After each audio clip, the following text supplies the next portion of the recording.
আয়ান, তুমি এখানে কি করছো? আয়ান, এতদিন কোথায় ছিলে? ম্যাম, আমার ইন্টারভিউ নিন। ব্যক্তিগত কথা না বললে খুশি হইতাম। আমি এখানে ইন্টারভিউ দিতে এসেছি। পার্সোনাল ব্যাপারের কোনো কিছু জিজ্ঞেস করবেন না। সরি মিস্টার আয়ান সাহেব, তা আপনি এই চাকরি কেন নিতে চাচ্ছেন? অন্যের ঘাড়ে বসে আর কতদিন খাবো? এইবার নিজের কিছু করা উচিত, তাই চাকরিটা করতে চাই। পড়াশোনার খরচ চালানো, নিজেরও খরচ আছে। নদী আয়নকে আর কিছু প্রশ্ন করতে লাগলো। আয়ন সব প্রশ্নের উত্তর দিতে লাগলো। নদী ইন্টারভিউ নেওয়া শেষ করে বলে, আসতে পারেন, পরে জানিয়ে দেওয়া হবে। ধন্যবাদ ম্যাম। আয়ন উঠে চলে যেতে লাগলো। নদী আয়নের দিকে অসহায় চোখে তাকিয়ে থাকতে লাগলো। ম্যানেজার আরেকজনকে পাঠালে নদী নিজের ভাবনার জগৎ থেকে বের হয়ে ইন্টারভিউ নিতে লাগলো। এক এক করে সবার ইন্টারভিউ নিতে লাগলো। নেওয়া শেষ হলে নদী ক্লান্ত হয়ে বারান্দায় চলে গেল। বাইরের দিকে তাকিয়ে ভাবতে লাগলো। আয়ান আমার উপর এখনো রেগে আছে। রাগ করার কথা, আমি ওর সাথে অনেক অন্যায় করছি। আয়ানকে চাকরিটা দেওয়া উচিত। নদী কথাগুলো ভাবতে লাগলো। 7 দিন পর আয়নের ফোনে SMS আসলে আয়ন মুচকি হাসি দিয়ে বলে, আলহামদুলিল্লাহ, অবশেষে চাকরিটা পেয়ে গেলাম। যাই হোক, রাগ করে চাকরি ছেড়ে দেওয়া যাবে না। টাকার দরকার আছে, সামনে ফর্ম ফিল আপ করা লাগবে, অনেক টাকার ব্যাপার। আয়ন কথাগুলো বলতে লাগলো। 2 দিন পর আয়ন রেডি হয়ে অফিসে চলে গেল। আয়ন নদীর কেবিনের সামনে গিয়ে বলল, ম্যাম, আসবো? জি আসেন, ওয়েলকাম আপনাকে। ধন্যবাদ ম্যাম। ম্যানেজারের সাথে দেখা করেন, উনি আপনাকে সব কাজ বুঝিয়ে দেবে। Okay ma'am. আয়ন কেবিন থেকে বের হয়ে গেল। ম্যানেজার রুমের সামনে পড়ল। ম্যাম, আসবো? হ্যাঁ আয়ান সাহেব আসেন। আয়ন ভিতরে চলে গেল। রাইসা বসতে বলল। আয়ন বসলো। আয়ন বলে উঠল, আমার কাজটা বুঝিয়ে দিতে বলছে ম্যাম। একটু অপেক্ষা করো। আয়ন বসে থেকে অপেক্ষা করতে লাগলো। 10 মিনিট পর বারান্দা থেকে এসে আয়নকে বুঝিয়ে সবকিছু বলতে লাগলো। আয়ন বলে উঠল, ওকে ম্যাম, ধন্যবাদ। সাবধান, ম্যাম কিন্তু অনেক রাগী। কাজ ঠিকভাবে করো। ঠিক আছে ম্যাম। আয়ন রাইসার কেবিন থেকে বের হয়ে নদীর কেবিনের দরজা খুলে অনুমতি নিবে। আয়নের বুকের ভিতর ঢুক করে উঠল। নদী তাড়াতাড়ি করে ওর বয়ফ্রেন্ড রনিকে সরিয়ে দিল। আয়ান বলে ওঠে, সরি ম্যাম। ও হট করে দরজা খোলার সাহস কে দিয়েছে তোমাকে? নক করে দরজা খুলতে হয়ে পারো না? সরি, বুঝতে পারি নাই। মুডটাই নষ্ট করে দিলে। রনি চুপ করবে? আয়ান, ভেতরে আসেন। ম্যাম, আপনারা থাকেন, ফ্রি হইলে আমাকে ডাক দিয়েন। সমস্যা নাই, আপনি আসেন। আয়ন ভিতরে গেল। নদী আয়নকে বলল। ফাইলগুলো গুছিয়ে রেডি করে দাও। আয়ন ফাইলগুলো নিয়ে সোফায় বসলো। টেবিলের উপর রেখে এক এক করে দেখতে লাগলো। আয়নের চোখের কোণায় এক ফোঁটা পানি গড়িয়ে পড়ল। আয়ন সাথে সাথে তা মুছে ফেল। নদী আয়নের চোখে পানি দেখে নিজের অজান্তেই বুকের ভিতর ধক করে উঠল। রনি বলে ওঠে, এই ছেলে, বাইরে গিয়ে ফাইলগুলো দেখো। বাহিরের কোথায় বসে কাজ করব? আমি আপনাদের দিকে তাকাচ্ছি না, আমি নিচের দিকে তাকিয়ে আছি। কাজ বাদে অন্যদিকে তাকানোর সময় আমার নাই। এত বড় সাহস, বেয়াদবের মতো কথা বলছোস। মাফ করবেন। আয়ন নিচের দিকে তাকিয়ে থেকে কাজ করতে লাগলো। আয়নের চোখের কোণায় পানি টলমলো করতে লাগলো। রনি নদীর কোমর ধরে টেবিলের উপর বসিয়ে দিল। নদীর মুখে হাত দিয়ে বলে, তোমার গালগুলো ইচ্ছে করছে একদম খেয়ে ফেলে। তুমি এত সুন্দর কেন? তোমাকে যত দেখি ততই যেন প্রেমে পড়ে যাই। আয়ান রাগের সামনে থাকার গ্লাসটা পানি খেয়ে চেপে ধরল। রনি নদীকে কিস করতে যাবে, সাথে সাথেই আয়ান হাতের চাপে গ্লাস ভেঙে যাওয়ার শব্দ পেয়ে নদী চমকে উঠল। পিছনে তাকাতেই আয়নের হাত রক্ত দেখে আয়ন হাত সাথে সাথে মুছতে লাগলো।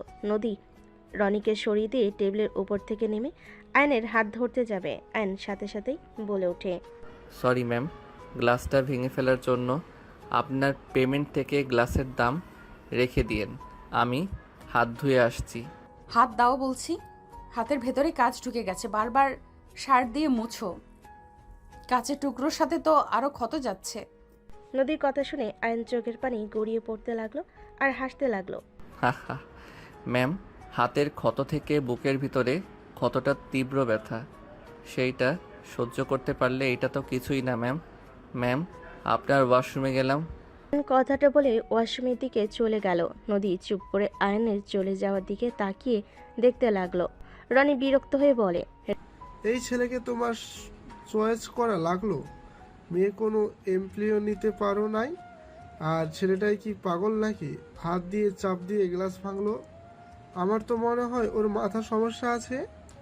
কাজ করতে দিয়ে সেখানে এইসব করছে, আবার বলে মনের খাত। পাগল ছাগল কোথাকার। জাস্ট শাট আপ রনি, এখান থেকে যাও, ভালো লাগছে না, কাজ করতে দাও। মানে কি? তুমি আমার উপর রাগ করে দেখাচ্ছ?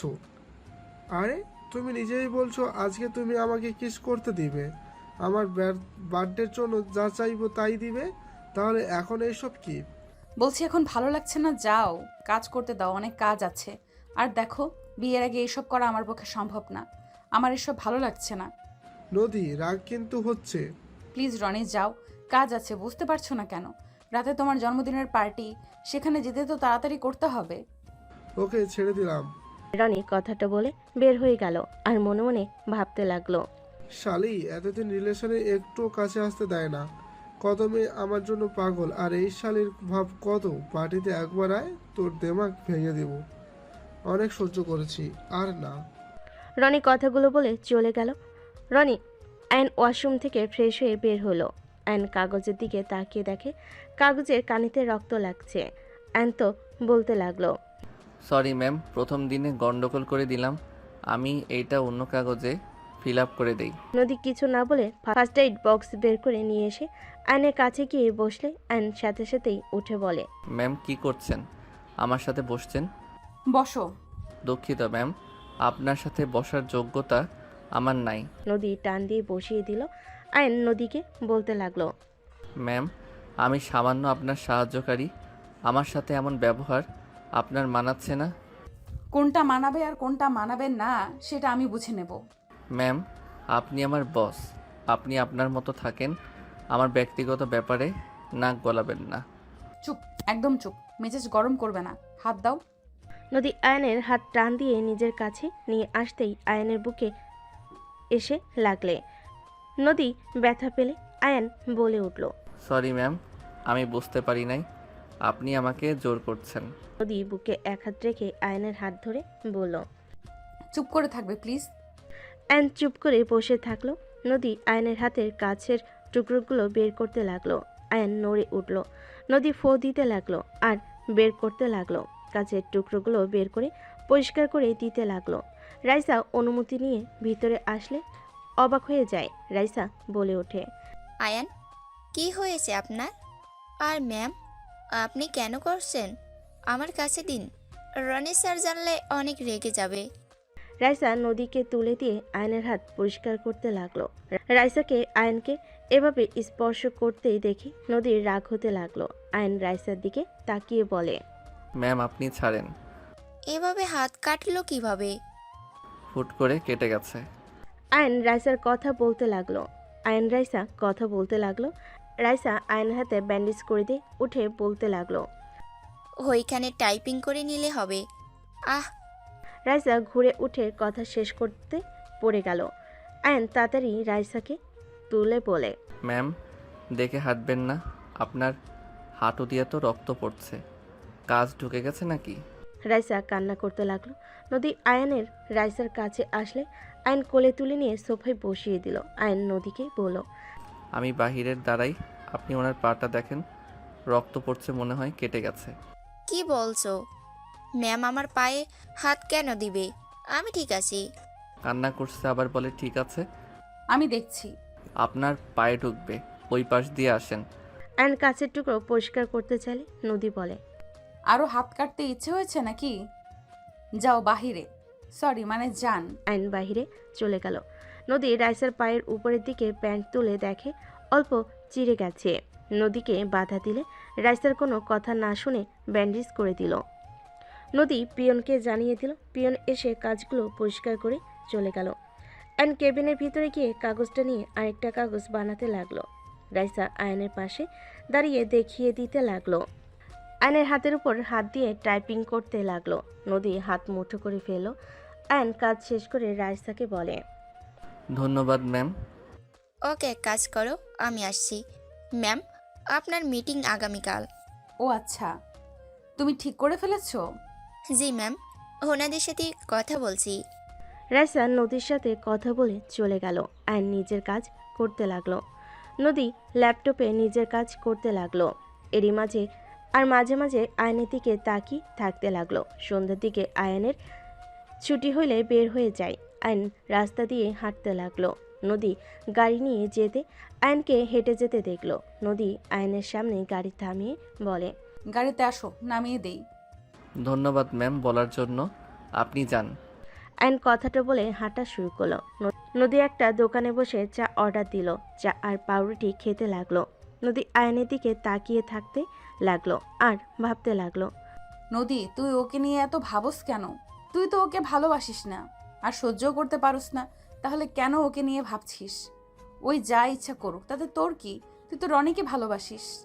তাড়াতাড়ি ওকে ডিভোর্স দিয়ে দিতে হবে। এই বিয়ে তো জোর করে দেওয়া হয়েছিল। নদী কথাগুলো ভাবতে ভাবতেই ড্রাইভারকে চলে যেতে বলল। নদী চলে গেল। আয়ন চা পাউরুটি খেয়ে বিল দিয়ে রাস্তা দিয়ে হাঁটতে লাগলো। ব্রিজের উপর উঠে বসে পড়লো। বসে থেকেই ভাবতে লাগলো। ফ্ল্যাশব্যাক। তুই নিজেকে কি ভাবস? আমার স্বামী, আমি তোমাকে স্বামী হিসেবে মানি না। আমি মরে গেলেও তোকে আমার স্বামী হিসেবে মানবো না। আমি তোকে পছন্দ করি না, জীবনে করবও না। দয়া করে আমার লাইফ থেকে চলে যা। নদী, আমি তো তোমাকে বিয়ে করতে চাই নাই। আমাকে ব্ল্যাকমেইল করে তোমার সাথে বিয়ে দিয়েছে। আমি সত্যি তোমার সাথে কিছু করি নাই। তুমি অজ্ঞান হয়ে গেছিলে। আমি তোমাকে জাস্ট আমার ঘরে জায়গা দিয়েছিলাম। তাহলে তো হয়ে গেল। আমিও তোকে ভালোবাসি না, তুইও না। তাহলে দয়া করে আমার পেছনে পেছনে আসিস না। ডিভোর্স লেটার দিলে সাইন করে দিস। তুমি অসুস্থ, এভাবে এখান থেকে যাওয়া তোমার ঠিক হবে না। আমি তোমার থেকে স্ত্রীর অধিকার চাইবো না। তুমি আমার উপর বিশ্বাস রাখতে পারো। আমি এক মুহূর্ত এখানে থাকবো না। তোকে আমার বিশ্বাস হয় না। আমি তোমার স্বামী, আর আমি যখন বলছি আমি তোমার কাছেও যাব না। Just shut up. আমি তোকে স্বামী হিসেবে মানি না, কতবার বলবো? মানতে হবে না, জ্বরওয়ালা মানুষ শুয়ে থাকেন। অ্যান কথাগুলো বলে ঘর থেকে বের হয়ে গেল। হঠাৎ অ্যান ভাবনার জগৎ থেকে বের হয়ে দেখে ওর সামনে একটা বাচ্চা ছেলে এসে বলছে, ভাইয়া আমাকে কিছু টাকা দিবেন, অনেক ক্ষুধা লাগছে, আমি 4 দিন ধরে কিছু খাই নাই। অ্যান ছেলেটাকে বলে। তোমার বাবা মা নাই? অ্যানের কথা শুনে ছেলেটা বলে, আমার মা মারা গেছে, বাবা বেঁচে আছে কিন্তু সেই নতুন মা নিয়ে এসেছে, সেই আমারে বাসা থেকে বের করে দিছে। ছেলেটাকে 20 টাকা বের করে দিয়ে বলে, আমার কাছে এই 20 টাকা আছে, আর কোনো টাকা নাই। আয়নের কথা শুনে ছেলেটা খুশি হয়ে বলে, ধন্যবাদ ভাইয়া। বলে আয়ন ছেলেটাকে 20 টাকা বের করে দিয়ে বলে, আয়ন বলে চলে গেল। আয়ন উঠে ব্রিজের গ্রিল ধরে আকাশের দিকে তাকিয়ে থাকতে লাগলো। রাত 1টা পর্যন্ত ওখানে বসে থাকলো। আয়ন উঠে হাঁটতে লাগলো। হঠাৎ একজনের সাথে ধাক্কা লাগলো। আয়নের ধাক্কা খেয়ে মেয়েটা সোজা আয়নকে নিয়ে পড়ে গেল। আয়ন মাথায় ব্যথা পেল। মেয়েটা ভয়ে কান্না করতে করতে বলে, আমাকে সাহায্য করেন প্লিজ। আয়ন নদীর কণ্ঠ শুনে চমকে গেল। আয়ন নদীকে নিয়ে উঠে পড়ল। এদিকে কিছু ছেলেদের আসতে দেখে আয়ন নদীকে ঘুরিয়ে ঠোঁটের সাথে ঠোঁট বসিয়ে দিল। নদী ছুটতে চাইলে আয়ন নদীর কোমর নিজের সাথে চেপে ধরল। আয়নের হাত সরিয়ে দিতে গেলে নদী হাতে ব্যান্ডেজ দেখে আয়নের শরীরে ঘ্রাণ চুপ করে থাকলো। ছেলেগুলো আয়নদেরকে দেখে হাসতে হাসতে বলতে লাগলো, বা ওইটাও রাগ, এগুলো কিছু পিক তুলে নেই। রাস্তার ভিতরে রোমাঞ্চ। ছেলেগুলো কথাগুলো বলে কিছু পিক তুলে হাসতে হাসতে সামনের দিকে দৌড়ে চলে গেল। আয়ন নদীকে ছেড়ে দিলে নদী আয়নকে দেখে শক্ত করে জড়িয়ে ধরে কান্না করতে করতে বলল, আয়ান, তুমি? আমি তো ভয় পেয়ে গেছিলাম। আয়ন নদীকে সরিয়ে দিয়ে পাজকলে তুলে নিল। নদীকে নিয়ে হাঁটতে লাগলো। নদী আয়নের গলা জড়িয়ে ধরে অঝরে কান্না করতে লাগলো। আয়ন ওইখান থেকে হেঁটে সোজা ওর বাসায় নিয়ে গেল। দরজার সামনে নামিয়ে দিয়ে সেকল খুলে দিয়ে বলল, ভিতরে আসেন। আপনার বাসায় যাওয়ার জন্য গাড়ি এখানে পাওয়া যাবে না, অনেক রাত হয়ে গেছে।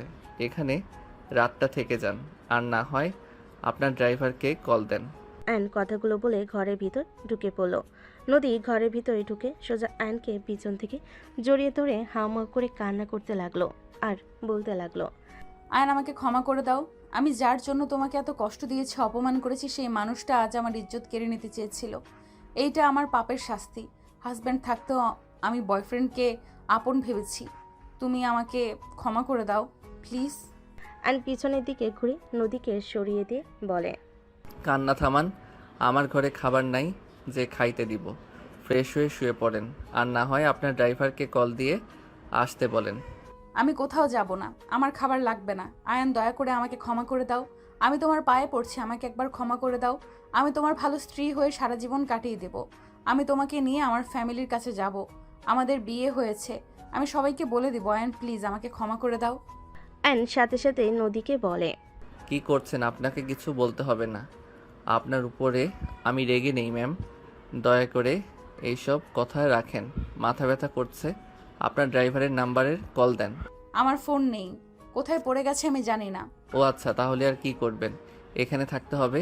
আমার ফোনে টাকা নাই। ওয়েট, আমি চৌকিটা পরিষ্কার করে দিই। আয়ন কাটা অবস্থায় হাত দিয়ে কাজ করতে গেলে আয়নের হাত থেকে বিছানার চাদর নিয়ে বলল। আমি করছি। কাটা হাত নিয়ে কাজ করতে হবে না, তুমি তো ব্যথা পাবে তো। হা হা, হাসি আসছে। আমি জানি কেন হাসছো। I am sorry Ayaan. এত সরি বলেন না তো। আয়ন কথাটা বলে পাটি নিয়ে এসে মেঝেতে বিছিয়ে দিয়ে ব্যাগ মাথার নিচে দিয়ে শুয়ে পড়ল। নদী আয়নকে বলল। আয়ান আমার সাথে শুয়ে পড়ো, নিচে সাপ পোকা কামড় দিতে পারে। কিছু হবে না। আপনি ঘুমান আর দয়া করে কান্না করবেন না। মাথায় যন্ত্রণা করছে। আমি মাথায় হাত বুলিয়ে দিব। লাগবে না, দয়া করে শুয়ে পড়েন তো। কথা বলেন না। মাথা ব্যথায় ভালো লাগছে না কথা বলতে। আয়ন কথাগুলো বলেই ঘুমিয়ে গেল। সকালে আয়নের ঘুম ভাঙলে দেখে নদী ওর বুকের উপর মাথা দিয়ে জড়িয়ে ধরে শুয়ে আছে। আয়ন নদীকে আস্তে আস্তে ডাকতে লাগলো। নদীর ঘুম ভাঙলে দেখে আয়ন ডাকছে। নদী আয়নের বুকের উপর থেকে উঠে বলে। তোমার জ্বর নাকি? শরীরে তো গরম কেন? নদী আয়নের কপালে হাত দিয়ে চেক করে দেখে বলল। তোমার তো জ্বরে শরীর পুড়ে যাচ্ছে। আমার কথা ভাবা লাগবে না। আর উপরে শুয়ে থাকা বাদ দিয়ে আমার কাছে কেন শুয়ে পড়ছিলেন? হাজবেন্ড নিচে শুবে আর আমি উপরে ঘুমাবো? ন্যাকামি করবেন না দয়া করে। যাই হোক, ফ্রেশ হয়ে নিবেন, চলেন। আয়ন নদীকে তুলে রুম থেকে বের হয়ে কলপারে নিয়ে গেল। ডান হাত দিয়ে কল চাপ দিয়ে পানি বের করতে লাগলো। নদী হাত মুখ ধুয়ে বলে। তুমি ধুয়ে নাও, আমি পানি চেপে দেই। লাগবে না। আয়ন ডান হাত দিয়ে চাপ দিয়ে পানি ধরতে গেলে আগের পানি পড়ে যেতে লাগলো। নদী হাতে পানি নিয়ে আয়নের মুখ ধুয়ে দিতে লাগলো। আয়ন কিছু বলল না। আয়নের হাত মুখ ধোয়া হয়ে গেলে বলল। ধন্যবাদ ম্যাম। ম্যাম কেন বলছো? আমি তোমার বউ, আমাকে নাম ধরে ডাকতে পারো। আপনি আমার বস। এটাই আপনার সাথে আমার সম্পর্ক। অন্য কোনো সম্পর্ক আমাদের নাই। আয়ন কথাটা বলে চলে গেল। তোয়ালে হাতে নিয়ে নদীকে দিয়ে বলল। মুছে নেন, মুছে এখান থেকে চলে যান। আমি তোমাকে নিয়ে এখান থেকে যাব। আমি যাব না, আপনি চলে যান। আমি তোমাকে ছাড়া যাব না, বলছি না? আপনার অফিসের সময় হয়ে গেছে, যান। বললাম তো যাব না। ওকে, পড়ে থাকেন, আমি অফিসে গেলাম। অ্যান শার্ট খুলতেই নদী লজ্জের পিছনে ঘুরে তাকালো। অ্যান শার্ট পরতে লাগলো। দু হাত দিয়ে বোতাম লাগাতে হাতে অল্প ব্যথা পেল। প্যান্ট চেঞ্জ করতে চাইলে নদীকে বলে। ওই দিকে ঘুরে তাকিয়ে থাকেন, পিছনে তাকাইয়েন না। ঠিক আছে। অ্যান প্যান্ট চেঞ্জ করে নিতে লাগলো। চেঞ্জ করে নদীকে কিছু না বলে বের হয়ে গেল। নদী আয়নকে বলতে লাগলো। ওরা যদি আবার আসে, আমাকে একা রেখে চলে কেন যাচ্ছ? আমাকে সময় মতো অফিসে যেতে হবে। অফিসের বস না থাকলে বকা কে দিবে? রাইসা ম্যাম আছে। কত ম্যাম আছে? আমাকে নিয়ে চলো, আমি এখানে একা থাকবো না, ভয় লাগে। আসেন। আয়ন ঘরের শেকল লাগিয়ে দিয়ে নদীকে নিয়ে হাঁটতে লাগলো। আয়ান বলে ওঠে। কষ্ট করে হেঁটে যেতে হবে। আমার কাছে 1 টাকাও নাই যে গাড়ি ভাড়া করব। তোমার কাছে টাকা নাই আমাকে একবারও বলো নাই কেন? আপনি কে যে আপনাকে বলতে হবে? তাই বলে না খেয়ে থাকবে নাকি? আর এতদিন কোথায় ছিলে? আপনাকে কোনো কিছু বলতে আগ্রহী না আমি। আয়নের পাশ দিয়ে ওর ফ্রেন্ড গেল। আয়ন বলে ওঠে। রাকিব। অফিসে যাস নাকি? এই শোন, 50 টাকা হবে? আছে। দে, আমি বেতন পাইলে দিয়ে দিব। আমি তোকে বলেছি এখন দিতে। না মানে, টাকা চাইতে শরম লাগে। ফালতু আমার সামনে ন্যাকামি করবি না।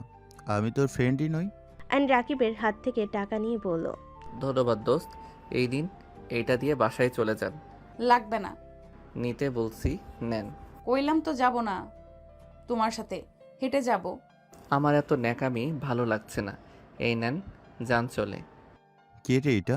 কেউ না, তুই যা, আমি যাচ্ছি। আয়ন নদীর হাতে টাকাটা দিয়ে হাঁটা শুরু করে দিল। নদী ওর পিছনে যেতে নিবে, তখন আর সামনে দিয়ে গাড়ি থামলে নদী চলে গেল। আয়ন অফিসে চলে গেল। অফিসে গিয়ে নদীর কেবিনে গিয়ে বসে থাকতে লাগলো। কেবিনটা গোছাতে লাগলো। গোছানো শেষ করে সোফায় বসে থাকতে লাগলো।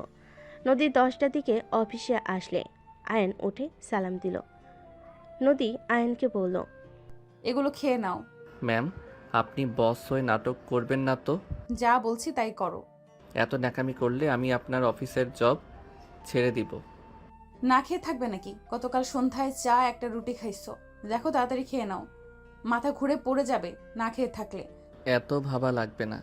নদী আয়নের কাছে আসলে আয়ন চলে যেতে নিলে আয়নের হাত ধরে টান মেরে বসিয়ে দিয়ে আয়নের কোলে বসে আয়ন ভেবাচাকা খেয়ে গেল। নদী খাবার হাতে নিয়ে আয়নের মুখের দিকে এগিয়ে দিলে আয়ন মুখ ঘুরিয়ে নিলে নদী আয়নের গালে কিস করে বলে, আমার পিচ্চি বরটা একটু দেখি, এই দিকে ঘুরো না বাবু। ওই যান, দেখি একটু। নদীর মুখে বাবু জান ডাক শুনে রাগে সরিয়ে দিয়ে বলে, একদম আমাকে বাবুজান বলবেন না। আপনার বয়ফ্রেন্ডকে গিয়ে বলেন আমি কারো কিছু হই না। আয়ন রেগে অফিস থেকে বের হয়ে যাবে। তখনই রাইসা ভেতরে ঢুকতেই আয়নের সাথে ধাক্কা লেগে পড়ে যাবে। অ্যান্ড সাথে সাথে রাইসাকে হিরোদের মতো ধরে ফেল। দুজন একে অপরের চোখের দিকে তাকিয়ে আছে। নদীর রাগ হতে লাগলো। রাইসা, রাইসা সাথে সাথে ভাবনার জগৎ থেকে বের হইলে আয়ন রাইসাকে ছেড়ে দিল। রাইসা আয়নকে বলল, আয়ান কোথাও যাও, এইদিকে আসো। আয়ন রাইসার সাথে গেল।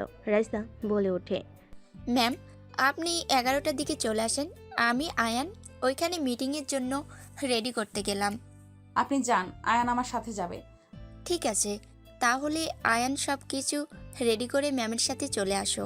রাইসা চলে গেল। নদী আয়নের হাত ধরে চেয়ারে বসিয়ে দিয়ে বলল, আমি ভুল করছি, এই জন্য এই না যে আমি আমার বয়ফ্রেন্ডকে বাবু জান বলছি। দেখলাম তো যে মানুষ বয়ফ্রেন্ডকে কিস করতে দেয়, সেই মেয়ে যে আর কি কি করছে সেটা আমাকে আর বোঝাতে হবে না। কি বলতে চাও তুমি? আমার বয়ফ্রেন্ডের সাথে আমি নোংরামি করছি? তো কি, কতবার শারীরিক সম্পর্ক করছেন সেখানে বলেন আপনি বাবুজান বলেন না? আমার কপালে কি বোকা লেখা আছে নাকি? আর কি বলেন আপনার বয়ফ্রেন্ড রেপ করতে দিয়েছিল? হাহা, সো ফানি। আয়নের কথা শুনে নদীর রাগ কন্ট্রোল করতে পারল না। থাপ্পড় মারল ঠাস ঠাস করে।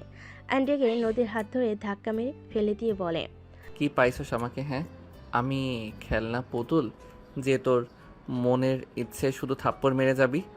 তোর অফিসের চাকরি তুই কর, আমাকে করতে হবে না। আল্লাহর কাছে কতবার কইলাম তোর সামনে যেন না পড়ি। সেই তোর অফিসে চাকরি হলো, যত সব ফালতু কপাল নিয়ে জন্মগ্রহণ করছি, সব সময় খালি ঝামেলা লেগে থাকে। আয়ন রেগে কথাগুলো বলে বের হয়ে গেল। নদী চেয়ারের সাথে কপালে ব্যথা পেয়ে ওইখানেই অজ্ঞান হয়ে গেল।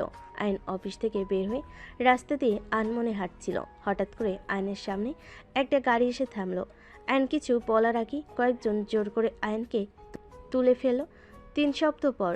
ম্যাম, হুট করে ছেলেটা উধাও হয়ে গেল, কোনো খোঁজ খবর নাই। ওনার ঠিকানায় গেলাম, কেউ বলতে পারে না। বাদ দাও, যাই হোক সবাইকে ছুটি দিয়ে দিও, আমি বের হচ্ছি। নদী বের হয়ে গেল। গাড়ি নিয়ে সোজা বাসায় চলে গেল। ফ্রেশ হয়ে রেডি হয়ে বাবা মা ভাই বোনের সাথে বের হয়ে গেল। সন্ধ্যার ভিতরে নদীর আব্বুর বড় চাচার বাড়ির সামনে গিয়ে নামলো। 5 জন বাসার ভিতরে গেল। দেখে একজন ফুলদানি টি টেবিলে বাড়ি দিয়ে বলছে, আমি বলছি না আপনাদের সাথে আমি থাকবো না? বারবার কেন আমাকে এখানে নিয়ে আসেন? আমি কতবার বলবো আমি আপনাদের কারোর সাথে সম্পর্ক রাখতে চাই না। দুর্নীতিবাজ সাথে সম্পর্ক রাখার থেকে না খেয়ে মস্ত্রা যাওয়া ভালো। আইন কথাগুলো বলে পিছনে ঘুরে চলে যেতে নিবে। আইন নদী দুজনকে একে অপরকে দেখে চমকে গেল। নদী আইনকে বলল, আপনি এখানে? না থেকে মরে যাওয়া ভালো। এক ঝামেলা শেষ করতে না করতে আবারও আপনি চলে আসলেন। শাট আপ, আমি তোমার পেছনে আসি নাই। তুমি যেখানে ইচ্ছা যাও, এতে আমার কি? আমি এখানে আমার বড় দাদুর বাসায় বেড়াতে এসেছি। কি? কে আপনার দাদু? আয়ান, কি হচ্ছে? নদী মামুনির সাথে বাজে ব্যবহার করবে না। আমাদের সাথে করছো, কিছু বলি নেই দেখে মাথায় উঠো না। এই ছেলেটা তোর ছেলে? হ্যাঁ ভাবি, মামুনি ভিতরে আছেন। আইনকে দেখলে নদীর রাগ হতে লাগলো। নদী নিজের রাগ কন্ট্রোল করতে না পেরে চলে যেতে নিয়ে না গিয়ে আবার পিছনে কয়েকবার পিছিয়ে এসে আইনের গালে ঠাস ঠাস করে থাপ্পড় মারল। সবাই চমকে গেল। নদীর থাপ্পড় খেয়ে আইন হাত দিয়ে গাল চেপে ধরে বলল, এইটা কি করলেন? আপনার এত বড় সাহস কে দিয়েছে আমাকে মারার? সাহস কোথা থেকে পেলেন? নদী রেগে বলে। আয়নের আগুন ধরে নিচের দিকে নামিয়ে দিয়ে বলল, একদম আমার সামনে আঙুল নাড়িয়ে কথা বলবে না। তোমাকে কেন থাপ্পড় মারছি ভালো করে ভেবে দেখো। তুমি আমাকে ভুয়া পরিচয় দিয়েছো, তুমি আমাকে প্রতিনিয়ত ঠকিয়েছো। নদীর কথা শুনে আয়ন হাসতে লাগলো। ঠকিয়েছি আমি? নিজে একটু ভেবে দেখেন তো আসলে কে কাকে ঠকিয়েছে। ম্যাম, আমি যেমন আমি সেইটাই আপনাকে দেখেছি। আমি এই ফ্যামিলিতে থাকি না, আমি আমার মতো চলতে ভালোবাসি। আমি এইসব অন্যায়কারীদের খাবার খেয়ে বাঁচি না, নিজের ইনকামে নিজে চলার চেষ্টা করি। ওই কিসের অন্যায় রে? কি বলতে চাও? হ্যাঁ, ম্যাম আপনার অফিস না, চিল্লাবেন না।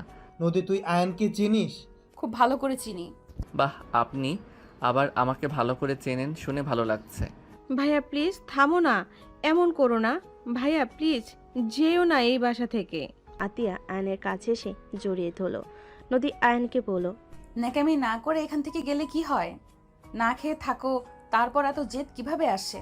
ম্যাম কতবার বলবো আমার পার্সোনাল ব্যাপারে নাক গলাবেন না। আয়নের কথা শুনে নদী রেগে বলে, তুমি কি বলতে চাও? তোমার কিসের পার্সোনাল ব্যাপার? তুমি ভুলে যাও না আমি কে। মানি না। আর কোনো কথা আছে? আয়ন চলে যেতে নিলেই নদী আয়নের কলার ধরে টেনে নিজের দিকে ঘুরিয়ে বলে, তুমি না মানার কে? তুমি এই বাসা থেকে এক পাও যেতে পারবে না। তোমার কি লজ্জা করে না বাবা মা ভাই বোনদের কষ্ট দিতে? এত ভালো মানুষ তুমি, নিজে কত অন্যায় করেছো, সেই সব কি তোমার চোখে পড়ে না? আমি কি অন্যায় করলাম? তুমি নিজেই ভেবে দেখো তুমি কি করতে চাইছো, কি করছো। আর তুমি কি বলো ওনারা অন্যায় করে টাকা ইনকাম করছে? একবার ভেবে দেখো তো, এই দুনিয়াতে টাকা ছাড়া চলা কি সহজ? এইসব ওনারা কার জন্য করছে? তোমাদের জন্যই তো নাকি?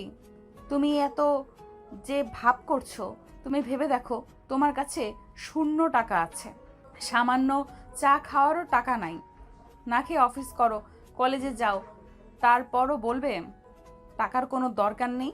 কলেজে ফি টাকা কিভাবে জোগাড় করবে? টাকা ছাড়া কোথাও ভর্তি হতে পারছো তুমি? তোমার সাথে তো আমি। নদী আর কিছু না বলে থেমে গেল। আয়ন নদীর কথাগুলো শুনে কিছুটা নরম হয়ে গেল। আয়ন বলে ওঠে, দেখেন আমি জানি টাকার অনেক দরকার আছে।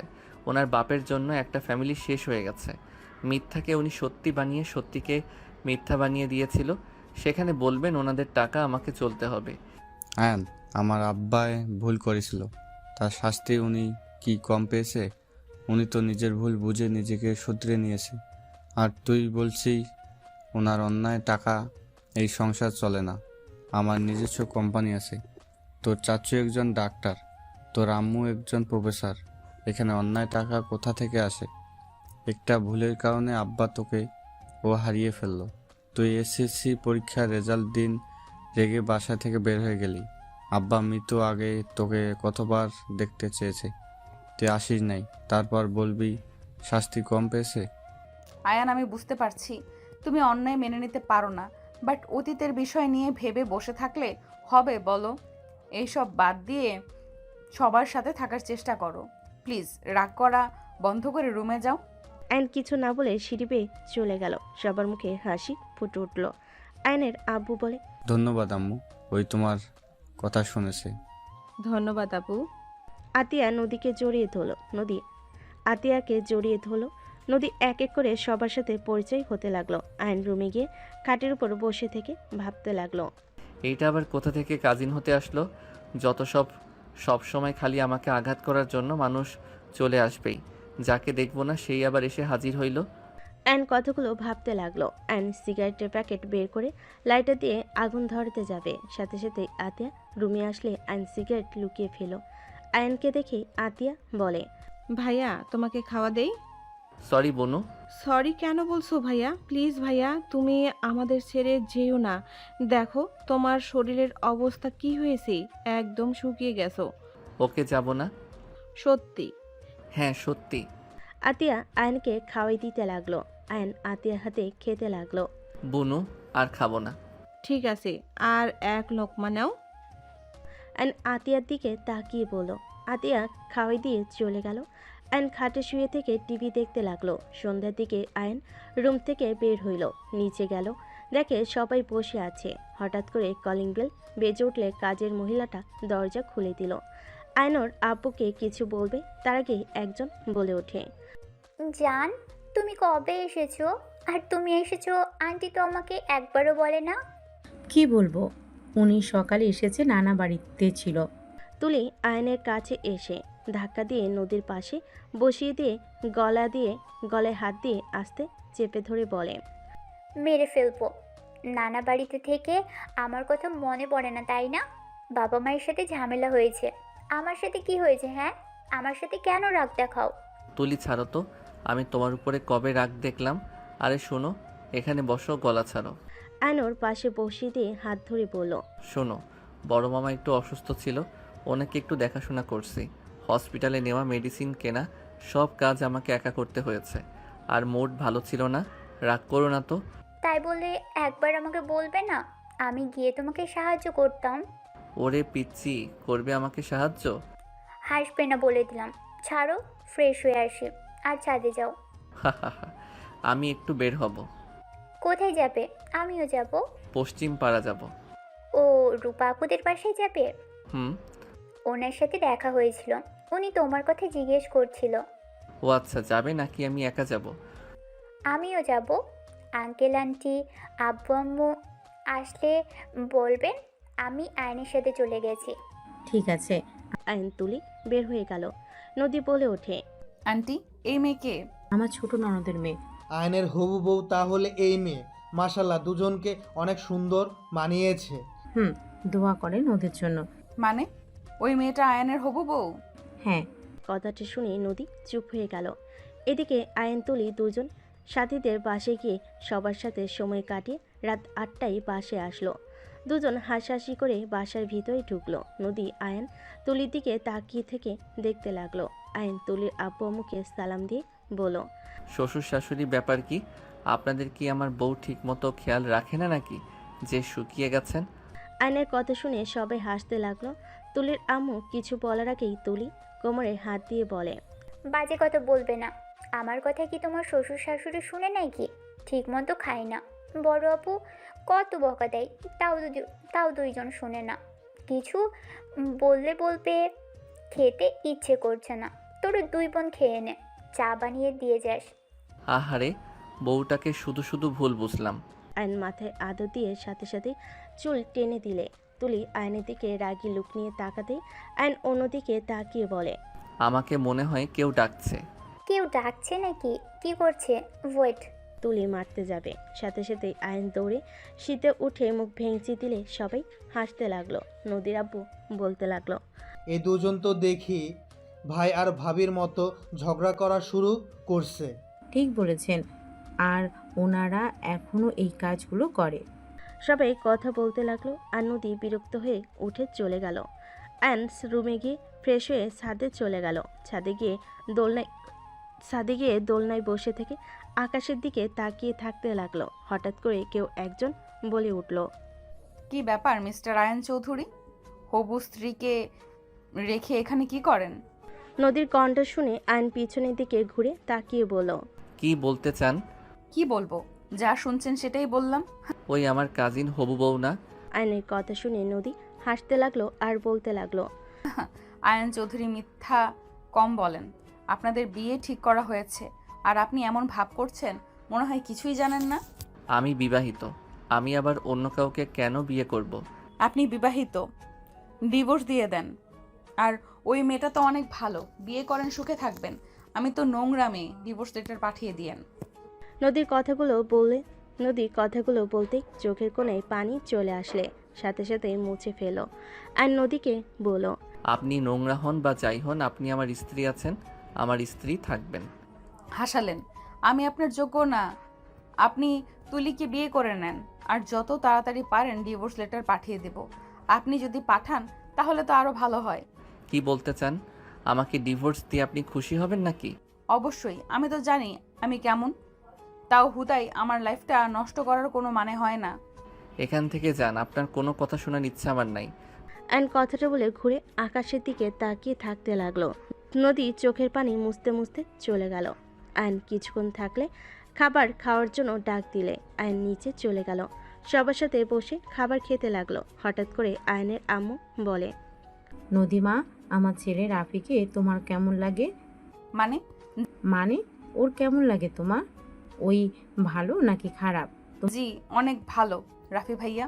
তোমার কি পছন্দ হয় নাকি আরও কিছুদিন রাফির সাথে মিশে দেখবে?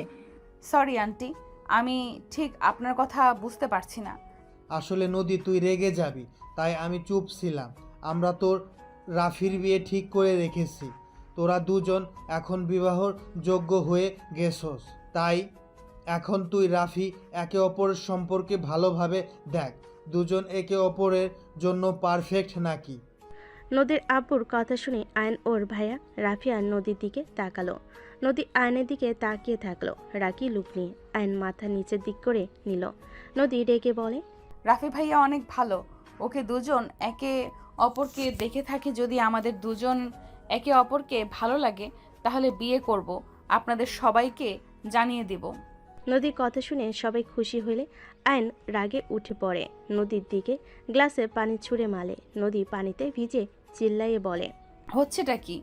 আপনার সাহস কি করে হয় আমাকে এইভাবে ভিজিয়ে দেওয়ার? আয়ান, এইটা কি করলে? মাথা ঠিক আছে? সবার সাথে রাগ দেখানোর মানে কি? আর এখানে নদী মামুনি কি করছে যে তার মুখে পানি ছুঁড়ে মারলে? আয়ন রেগে নদীকে বলে, নদীর সীমা অতিক্রম করো না, নিজের সীমানার ভিতরে থাকো। এই কিসের সিনেমা? হ্যাঁ, আমি আমার সিনেমার ভেতরে আছি, আপনি নিজের সিনেমার ভেতরে থাকেন। আয়ান, চুপ করবি তুই? ওই তোর বড় ভাইয়ের বউ হতে যাচ্ছে। আয়ন ওর আম্মুর কথা শুনে কিছু বলতে যাবে, সাথে সাথে ওর ভাই রাফি আয়নকে থামিয়ে বলে, আয়ান, ব্যাস অনেক হয়েছে। আর একটা কথা শুনতে চাই না। তুই আমার হবু স্ত্রীর সাথে খারাপ ব্যবহার করে কথা বলতে পারিস না। আর এই তোর ভাবি বড় বোনের মতো হয়, সম্মান দিয়ে কথা বল। কিছু বলি না বলে মাথায় উঠে গেছোস, তাই না? রাফির কথা শুনে আয়ন রেগে নদীর দিকে তাকিয়ে বলল, আজ তোকে সবার সামনে প্রেজেন্ট করা যাইতো, তুই আমার সাথে যা করছস তোর জন্য কাউকে কিছু বলতেও পারছি না। একটা কথা মাথায় রাখ, আমি তোর বিয়ে হতে দিব না। কে আপনি যে আমার বিয়ে হতে দেবেন না? আর আমি আপনার কি ক্ষতি করেছি? হ্যাঁ, কি করছস জানোস না? আয়নের গালে ওর ভাই থাপ্পড় মেরে বলে, ওই তোর বড় হয়ে আপনি বলে, আর তুই ছোট হয়ে ওকে তুই তুই করে কথা বলস। আম্মু, এই তোমার ছেলে দেখো কতটা বেয়াদব একটা ছেলে তৈরি হয়েছে, বড়দের সম্মান করতে জানে না। আয়ন গালে হাত রেখে আয়ন রেগে চেয়ারে লাথি দিয়ে ফেলে দিয়ে চলে গেল। নদী আয়নের চলে যাওয়ার দিকে তাকিয়ে থেকে ভাবতে লাগলো, যে পর্যন্ত নিজের মুখে সবার সামনে আমাকে স্ত্রীর পরিচয় দিবে না ততদিন দেখো আমি তোমার কি হাল করি। অন্য মেয়ের সাথে ঘষাঘষি করা বের করব, আমিও বুঝিয়ে দেব আমার কেমন লাগছে। আমাকে কষ্ট দেওয়া বের করব। নদী কথাগুলো ভাবতে ভাবতে হঠাৎ আয়নের আম্মুর কথা নদী শুনে ভাবনার জগৎ থেকে বের হয়ে বলল, আন্টি, আমি কিছু মনে করি নাই, আপনি প্লিজ এতবার ক্ষমা চাইবেন না। মামি ওয়েট, আমি বুঝতে পারছি না আয়ন হঠাৎ করে ওনার উপরে রেগে গেল কেন? আয়ন তো মেয়েদের সম্মান করে, কখনো তো অসম্মান করতে দেখি নাই। দিন দিন বেয়াদব হয়ে যাচ্ছস, আর সব দোষ আম্মু আব্বু সব সময় ছেলেকে মাথায় তুলে রাখে, এই জন্য আজ এই অবস্থা। যদি শাসন করতো তাহলে নদীর সাথে আজ এমন করতে সাহস পেত না। ভাইয়া থামেন, যা হওয়ার হয়ে গেছে, আমি আসছি, পোশাক চেঞ্জ করে আসি। নদী কথাগুলো বলে চলে গেল। আয়ন খায়াটে শুয়ে থেকে ভাবতে লাগলো, বেহেয়া মেয়ে জামাই থাকতে বাহিরে জামাই খুঁজে ভাসুরকে জামাই বানাবে, যত সব ফালতু মেয়ে। আয়ন কথাগুলো ভেবে রাগে ফুলতে লাগলো। আর এইদিকে নদী পোশাক চেঞ্জ করে খাটে বসতেই রাফি এসে নদীকে বলল, আসবো? হ্যাঁ ভাইয়া, আসেন। রাফি খাবারের প্লেট নিয়ে ভিতরে আসলে নদী বেশ অবাক হয়ে গেল। রাফি খাবারের প্লেটটি টেবিলের ওপর রেখে বলে, খাবার খেয়ে নাও। ভাইয়া এত কষ্ট করার কি দরকার ছিল? আয়ানের জন্য তো খেতে পারলে না, তাই আবার নিয়ে আসলাম, খেয়ে নাও। আর দয়া করে আমার ভাইটার উপরে রাগ করো না, ওই একটু রকচটা, ওই যেটাই ভালো মনে করে তাই করে, কারোর কথা কখনোই শোনে না। কিন্তু বুঝতে পারছি না তোমার উপরে ও কেন রেগে গেল। ওকে আগে কখনো মেয়েদের সাথে এমন ব্যবহার করতে দেখি নাই। রাফির কথা শুনে নদী বলে ওঠে, ভাইয়া আপনাকে আমার কিছু কথা বলার ছিল। আগে খাবার খেয়ে নাও, তারপর বলবে। তাড়াতাড়ি খাও, 10টা বেজে গেছে। তোমার তো মনে হয় অনেক ক্ষুধা লেগে গেছে, খাও। রাফির কথা শুনে নদী কিছুটা ইতস্ততভাবে নিচের দিকে তাকিয়ে নিজেকে শান্ত করে রাফির দিকে তাকিয়ে বলল, না ভাইয়া, পরে খাবো। আমার মনে হচ্ছে আপনাকে কথাটা বলে দেওয়াই ভালো হবে। আপনাকে আমি বিশ্বাস করে কিছু বলতে চাচ্ছি। আপনি যদি অনুমতি দেন তাহলে কথা বলা শুরু করব। নদীর কথা শুনে রাফি বেশ অবাক হয়ে গেল। নদীর দিকে তাকিয়ে বলে, ওকে বলো, কি বলতে চাও শুনি একটু। ভাইয়া, আপনি প্রমিস করেন আমার সম্পূর্ণ কথা না শুনে রেগে যাবেন না আর কাউকে কিছু বলবেন না? কি এমন কথা, এত ইতস্তত বোধ করছো কেন? প্রমিস করেন। ওকে বলবো না, বলো। আয়নের রেগে যাওয়ার কারণ হইল আমি আয়নের স্ত্রী। নদীর কথা শুনে রাফি উঠে পড়ল বসা থেকে।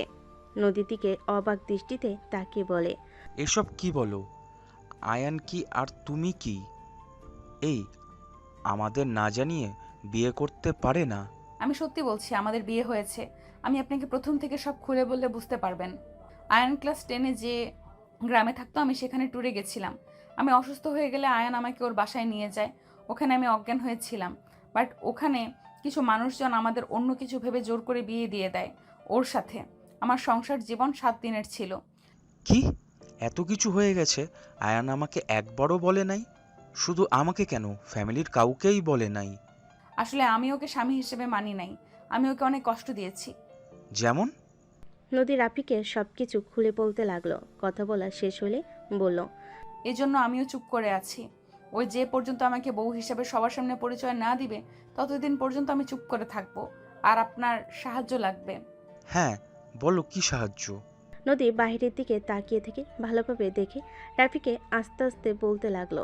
কথা বলা শেষ হলে রাফি বলে, ঠিক আছে, আচ্ছা থাকো, আমি যাই। ওকে ভাইয়া। রাফি চলে গেল। নদী খাবার খেতে লাগলো। আয়ন খাট থেকে উঠে সোজা নদীর রুম খুঁজতে লাগলো। নদীর রুম খুঁজে পেলে আয়ন সাথে সাথে রুমের ভিতর ঢুকে পড়ে। নদী খাওয়া শেষ করে হাত ধুয়ে পানি খেতে নিবে, সাথে সাথেই দেখে আয়ন নদীর দিকে রাগী লুক নিয়ে তাকিয়ে এগিয়ে যেতে লাগলো। নদী বলে ওঠে, ওই এইভাবে এগিয়ে আসো কেন? আমার বউ, আমি আমার অধিকার চাই। মাথা খারাপ নাকি? ভুলে যেও না আমি তোমার হবু ভাবি হই। ভাবির আগে আমার স্ত্রী, আমার অধিকার আমি কেন ছাড়বো? অ্যান কথাটা বলে দরজা লাগিয়ে দিল। নদী ভয়ে ঢোক গিলতে লাগলো। নদী খাট থেকে নেমে বারান্দার দিকে যাবে, সাথে সাথে আয়ন দৌড়ে নদীর জামা টান দিয়ে ধরল। নদী ছোটার চেষ্টা করে জামা ছিঁড়ে আয়নের হাতে চলে আসলো। নদী আয়ন দুজনেই থমকে গেল। নদী ঘুরে আয়নের দিকে তাকিয়ে কিছু বলতে যাবে, তার আগেই আয়ন নদীকে টান দিয়ে নিজের ঠোঁটের সাথে ঠোঁট মিলিয়ে দিল। নদী আয়নকে সরিয়ে দেওয়ার চেষ্টা করতে লাগলো। আয়ন জোর করে ধরে কিস করতে লাগলো। আয়ন নদীকে ছুঁড়ে খাটের উপর ফেলে দিল। নদী আয়নকে বলতে লাগলো, আয়ান বেশি কিন্তু হয়ে যাচ্ছে। আয়ান আমার কাছে আসলে আমি কিন্তু চিৎকার করব। কর না করছে কে? তুমি নিজের কন্ট্রোলে আসো। তুমি কি পাগল হয়ে গেছো নাকি? এভাবে জোর করতে পারো না। আমি চাইলে সব করতে পারি। তুই আমার স্ত্রী না, তুই আমার অধিকার দিতে বাধ্য। আমার অনুমতি ছাড়া আমাকে টাচ করতে পারো না তুমি। আমার অনুমতি কোনো দরকার নাই, কারণ আমি থাকতে তুই অন্য ছেলের সাথে রিলেশন করছস। তোর কথার আঘাতে আমি তোকে ছেড়ে চলে গেছিলাম, আবার দিন শেষে তোর সাথে দেখা হলো। দ্বিতীয়বার, 2বার একই কাহিনী।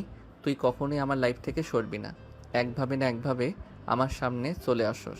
আমি মানছি ভুল করছি, কিন্তু তুমি তো আমাকে ভালোবেসে আমার কাছে আসছো না। তুমি তো আমার উপরে রাগে বসে কাছে আসতে চাচ্ছ। আমি তো তোমার সাথে এইভাবে কাছে আসতে দিতে পারি না। তুমি যখন আমাকে মন থেকে স্ত্রী হিসেবে মেনে নিবে না, সেই দিন আমার কাছে আসবে, সেই দিন আমি তোমাকে বাধা দিব না। তুমি আজ যদি আমার সাথে কিছু করো তাহলে বুঝবো তুমি আমাকে রেপ করছো। রাখ তোর ভালোবাসা। তুই তো ফালতু মেয়ে। তোর একটা ছেলে দিয়ে কখনো হয় না। একটা গেলে আরেকটা ধরস। আয়ান, ওই গলা নামিয়ে কথা বল, একদম আমার উপরে চিল্লাবি না। নদী রেগে খাট থেকে নেমে পড়ল। আমি খারাপ। ভালো কথা, ভালো মেয়ের কাছে যাও। আমার কাছে কেন এসেছো? যাও যাও, ভালো মেয়ের কাছে যাও। একদম ঠিক। আমি কেন তোর কাছে যাব? ইউজ করা জিনিস আমি কেন নিব? কতজনের সাথে শারীরিক সম্পর্ক করছস কে জানে। আয়নের কথা শুনে নদী নিজেকে আর কন্ট্রোল করতে না পেরে আয়নের গালে ঠাস ঠাস করে থাপ্পড় মেরে বলে, বের হয়ে যা আমার চোখের সামনে থেকে। এখন যা। আমি হাজার মানুষের সাথে শারীরিক সম্পর্ক করছি, ভালো করছি। তুই যা এখান থেকে, আর তাড়াতাড়ি ডিভোর্স দিয়ে দিস। তোকে আমি কিছু বলতে চাই না। আমি কেমন আমার আল্লাহ জানে আর আমি জানি। চলে যা আমার সামনে থেকে। তোকে দেখে আমার ঘৃণা হচ্ছে যে নিজের স্ত্রীকে সম্মান করতে জানোস না। আমি শারীরিক সম্পর্ক করছি, তুই দেখাতে পারবি? রনি কোনো দিন একটাও পায় নাই। আর তুই আমাকে বলস আমি 1000 জনের সাথে শারীরিক সম্পর্ক করছি, ভালো করছিস, যা এখান থেকে। নদী রেগে গিয়ে ধাক্কা দিতে দিতে আয়নের রুম থেকে বের করে দিয়ে দরজা লাগিয়ে দিয়ে কান্না করতে লাগলো। আয়ন ওর বেডরুমে চলে গেল। বেডরুমে গিয়ে রাগে দরজা ঠাস করে লাগিয়ে দিয়ে উপর হয়ে শুয়ে পড়ল। সকালে ঘুম ভাঙলে আয়ন তুলির কণ্ঠে ঘুম ভেঙে গেল। আয়ন তুলিকে দেখে বলে, তুমি রুমের ভিতরে কিভাবে আসলে? দরজা ঠেলা দিলাম, খুলে গেছে। ওঠো তাড়াতাড়ি, নিচে চলো, খেয়ে ঘুরতে যাব। কোথায় যাবে? সবাই মিলে গ্রামটা ঘুরে দেখব। নদী আপু, আঙ্কেল আন্টি সবাই যাবে। চলো তাড়াতাড়ি। যাব না, তুমি যাও। কথা কম বলো, ওঠো বলছি। তুলি আয়নকে জোর করে তুলে ওয়াশরুমে নিয়ে গেল। আয়ন বিরাস করতে লাগলো। তুলি আয়নের দিকে তাকিয়ে থেকে দেখতে লাগলো। আয়ন তুলির দিকে তাকিয়ে বলল, কি ব্যাপার, এভাবে তাকিয়ে থাকো কেন? আয়ন কথাটা বলে ট্যাপ ছেড়ে দিলে সাথে সাথে তুলি পানি নিয়ে আয়নের মুখে ছুঁড়ে মেরে হাসতে লাগলো। আয়ন তুলিকে পানি দিতে গেলে দৌড়ে চলে গেল। আয়ন ফ্রেশ হয়ে বের হয়ে চেঞ্জ করে নিল। নিচে চলে গেল। নিচে গিয়ে দেখে সবাই বসে আছে। রাফি আয়নকে দেখে নদীকে বলল, চলো আমি তোমাকে খাইয়ে দিই। না ভাইয়া, ধন্যবাদ, আমার ক্ষুধা নাই। আরে চলো। রাফি নদীর হাত ধরতেই আয়ন রাগে হাত মুঠো করে নিল। রাফি নদীকে নিয়ে সবার সাথে খাবার টেবিলের সামনে বসলো। আয়নকে দেখে আয়নের আম্মু বলে, আয়ান খেতে আয়। আয়ন ওদের কাছে গেলে তুলি বলে ওঠে, এখানে এসে বসো। আয়ন তুলির কাছে বসলো। নদী আয়নকে দেখে রাফির সাথে হাসি মুখে কথা বলতে লাগলো। রাফি বলে ওঠে, আম্মু আমার প্লেটে খাবার দাও, নদী আমি একসাথে খাবো। রাফির কথা শুনে সবাই মিটিমিটি হাসতে লাগলো। তুলি বলে ওঠে, বাবা ভাইয়া, তুমি এত রোমান্টিক। এই আয়ন ভাইয়ের মতো একটু শিখতে পারো না? মামনি, আমার প্লেট দাও, আমরা একসাথে খাবো। এসব ন্যাকামি আমার একদম ভালো লাগে না। তুলি, এসব বাদ দাও। কখনো কারো মতো হওয়ার চেষ্টা করবে না, নিজের মতো থাকার চেষ্টা করবে। আয়ন কথাটা বলে খাবার একা বেড়ে নিতে লাগলো। নদী রাফি ওর দিকে তাকিয়ে থাকলো। আয়ন খাবার খেতে লাগলো নিচের দিকে তাকিয়ে। আয়নের আম্মু সবাইকে খাবার দিতে লাগলো। রাফি নদীকে খাওয়াই দিতে লাগলো। নদী রাফিকে খাওয়াই দিতে যাবে। আয়ন রাগ কন্ট্রোল করে বলল, ভাইয়া, তোমাদের দেখে হবু হাজবেন্ড বউ লাগছে, মনে হচ্ছে বড় ভাই তার ছোট বোনকে খাওয়াই দিচ্ছে। আয়ন কথাটা বলে হাসি দিল। নদী রাগে বলে ওঠে, কি ধরনের কথা বলছেন এইসব? আমরা ভবিষ্যতে হাজব্যান্ড ওয়াইফ হতে যাচ্ছি। আপনার মতো আমার ভাইয়ের কপালে নাই। আয়ান, তোর ব্যবহার কিন্তু খুব খারাপ হয়ে যাচ্ছে। এইসব কী ধরনের কথা বলস? ওই তোর বড় আপু হয়, সম্মান দিয়ে কথা বল। আমি তো সম্মান দিয়ে বললাম ভাইয়া, আর উনি তো সেম ভাই বোনের মতো ব্যবহার করছে। এই যে আতিয়াকে আমি খাওয়াই দিই, আতিয়াও আমাকে খাওয়াই দেয়। কই, এখানে তো আব্বু আঙ্কেল কেউ তো তাদের বউদের খাওয়াই দিচ্ছে না, কারণ তাদের লজ্জা আছে, আর ওনাদের বিয়ে হয় নাই, এখন ন্যাকামি শুরু করছে। তুই কি বলতে চাস আয়ান, আমাদের লজ্জা কম নাকি? হবু বউকে খাইয়ে দেওয়া খারাপ নাকি? আমার তো হবু বউ আছে, কই আমি তো এত ন্যাকামি করছি না। আর ওই যেহেতু এখনও স্ত্রী হয় নাই, ওর উপরে আমার কোনো অধিকার থাকার কথা না। সেখানে ওই এখনও পরনারী, তার আশেপাশে তো থাকা উচিত না। এখন বলতে পারো তুলির পাশে কেন বসলাম? তুলি আমার কাজিন, আমরা ছোট থেকে একসাথে খেলাধুলা করছি, পড়াশোনা সব একসাথে। বাট উনি তো এই প্রথম আমাদের বাসায় এসেছে। এই জ্ঞান দিস না আমাকে, আমি তোর বড় ভাই। আমার হবু বউয়ে আমি যা ইচ্ছে করব, তুই চুপ করে থাক। আয়ন কিছু বলবে তার আগেই আয়নের আব্বু বলে, দুইজন থামো তো, এভাবে ঝগড়া করলে আর বাইরে ঘোরা আর হবে না। আয়নের আব্বুর কথা শুনে দুজন চুপ হয়ে গেল। আয়ন নিচের দিকে তাকিয়ে খেতে লাগলো। নদী আয়নের দিকে তাকিয়ে বেশি বেশি করে রাফির সাথে দুষ্টামি করতে লাগলো। রাফিও নদীর কথায় তাল মিলাতে লাগলো। আয়ন রাগে কিছু বলতে গিয়েও বলতে পারলো না। আয়ন চুপচাপ খেতে লাগলো। সবার খাওয়া দাওয়া হয়ে গেলে সবাই রুমে চলে গেল। আয়ন রেডি হয়ে নিল। আয়ন তুলির সাথে মিলে শার্ট পরলো। সবাই মিলে বের হয়ে গেল। তুলি আয়নের হাত ধরতে গেলে আয়ন নদী রাফিকে হাত ধরতে দেখে রাগে তুলিকে বলল, ওরা আগে যাক, আমরা তো আমাদের এলাকা চিনি। ওরা সবাই আগে যেতে লাগলো। আয়ন তুলি আস্তে আস্তে টুকটাক কথা বলতে বলতে যেতে লাগলো। এদিকে নদীর রাগ হতে লাগলো। নদী রাফিকে বলল, আমি আইসক্রিম খাবো, আমাকে কিনে দেন না। চলো মাঠের কাছে যাই, কিনে দিই। নদী রাফি আইসক্রিম কিনতে মাঠের কাছে গেল। আয়ন তুলির হাত ধরে নিয়ে গেল। আইসক্রিম চাইতেই আয়ন বলে, মামা আমাদের 3টা দেন, আতিয়া তুই এদিকে আয়। আয়নের কথা শুনে রাফি নদী বলে ওঠে, মামা আমরা আগে চাইলাম, আপনি ওদের আগে কেন দিচ্ছেন? মামা সবগুলো দেন, সবাইকে দেন। আয়নের কথা শুনে আইসক্রিমওয়ালা সবাইকে দিতে লাগলো।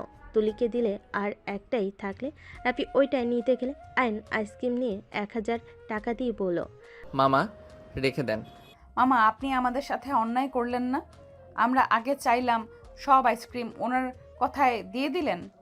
নদীর কথা শুনে আইসক্রিমওয়ালা বলে, আয়ান ভাইকে না দিলে কাকে দিব? উনি আমাদের সাহায্য না করলে আমরা আজ ব্যবসা করে খেতে পারতাম না। এই দোকান যত আইসক্রিম আছে সব ওনার জন্য আছে। উনি ফ্রিতে চাইলেও এখানে যত দোকানদার আছে সবাই ওনাকে দিবে।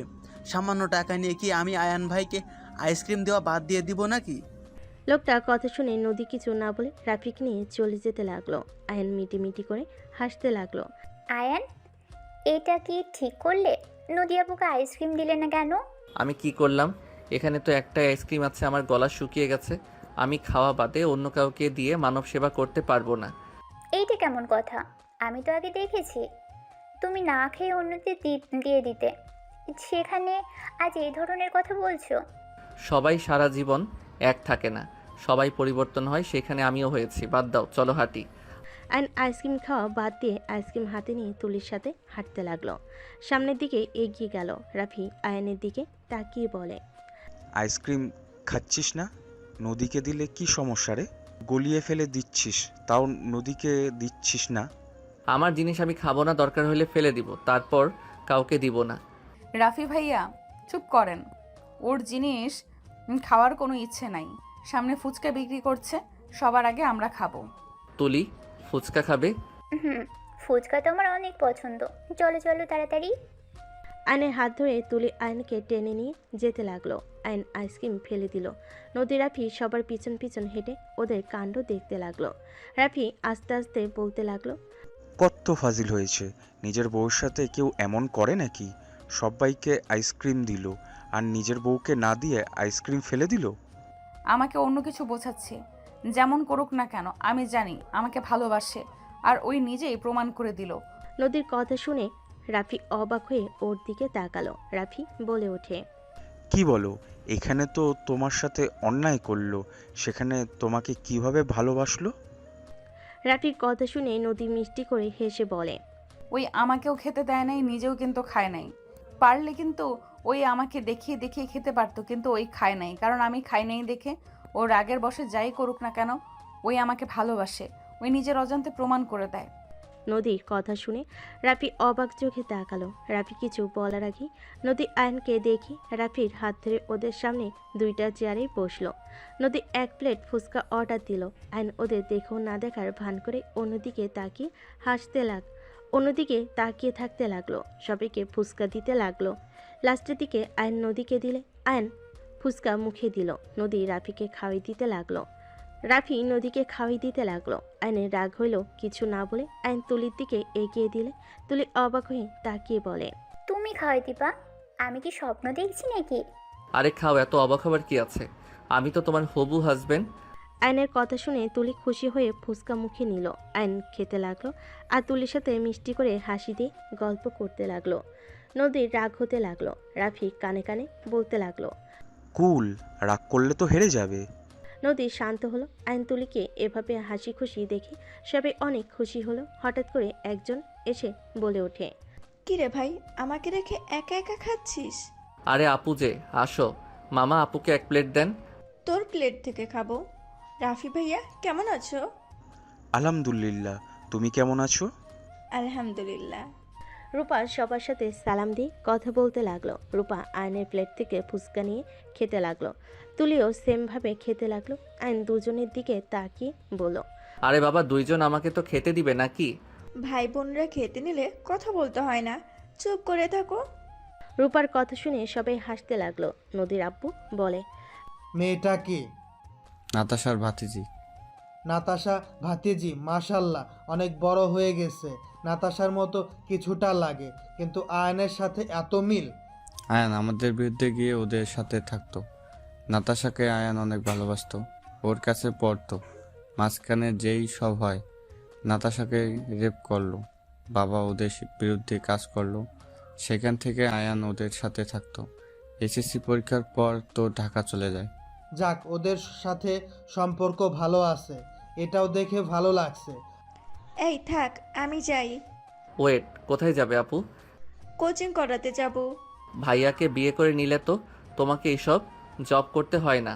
আয়নের কথা শুনে সবাই অবাক হয়ে তাকালো। রাফি আয়নের দিকে তাকালে আয়নের আম্মু বলে, আয়ান, কি ধরনের কথা বলস? কিছু না, ওকে আপু যাও। রূপা চলে গেল।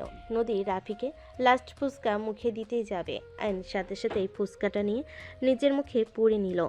নদী রাগী লুক নিয়ে তাকালে আয়ন ফুচকার বিল দিয়ে বলে, ভাবি রাগ করলেন নাকি? আরে ভাবি, আমি আপনার দেবর হই, সেখানে আমি একটু খেতে পারি না? আয়নের কথা শুনে নদী কিছু বলল না। সবাই হাঁটতে লাগলো।